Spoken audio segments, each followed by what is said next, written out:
Hello, బాగున్నారా? ఈరోజైతే ఒక ఇదండి ఐడియాతో చేస్తున్నాను. గొడుక్కి ఇక కవర్ లాగా తొడగొచ్చు.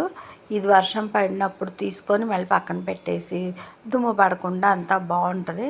పాత లెగ్గిన్స్ ఉంటాయి కదా, లెగ్గిన్స్ని ఇక దాన్ని కాలు కట్ చేసేసి దాన్ని ఇలాగ కిందను సైడ్లో కట్ చేసి కుట్టుకుంటే ఇలా తొడిగేయచ్చు. దానికి కాడ కూడా కుట్టుకోవచ్చు నాడ. ఇక మళ్ళీ ఎందుకులే అని చెప్పి రబ్బర్ బ్యాండ్ తొడిగేసాం అనుకో, గబుక్కుని తీసి అక్కడ పడేసి గొడుగుని తీసుకెళ్ళచ్చు. ఇక అందుకని చెప్పి ఇక ఇలాగా నాకైతే ఐడియా వచ్చింది. ఇది ఇలాగ చేస్తాను. ఇది వరకు ఒకసారి కుట్టాను, అయిపోయినాయి. మళ్ళీ ఇంకొక లెగ్గిన్ దొరికింది, ఆ లెగ్గిన్ కట్ చేసి ఇలా అయితే కుట్టేశాను. చాలా బాగుంది. ఇక మా మనవడైతే ఎత్తుకో అంటున్నాడు. మా అబ్బాయికి నీరసం వచ్చేసి అలా పడుకున్నాడు. బట్టలు చూసారుగా, 2 రోజుల నుంచి అవి పుట్టినరోజు దిత్యా పుట్టినరోజు కాబట్టి ఇటు తిరగటం వల్ల బట్టలు ఎండబెట్టి ఒక పక్కన పడేసాం. గుట్టలుగా ఉన్నాయి. ఇక ఇవన్నీ మడతలు వేసేసి సర్దుకోవాలి.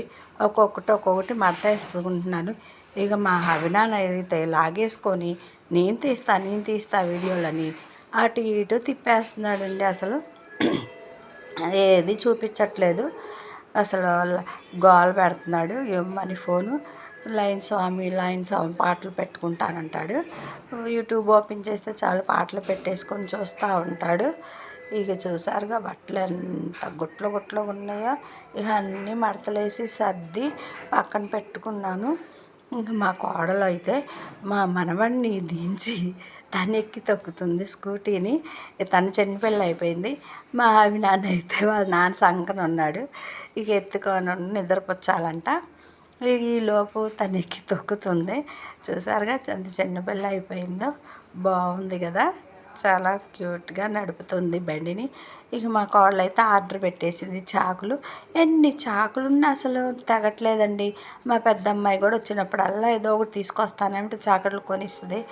ఇక ఇవి అయితే చాకులతో పాటు మా కోళ్ళు ఇవి హ్యాంగింగ్ అంట తగిలిస్తే స్ట్రాంగ్గా ఉంటాయి అని చెప్పి ఓ స్టిక్కర్ తీసేసి అంటించడమే. బాగున్నాయి కదా. లైక్ చేయండి, షేర్ చేయండి. బాయ్.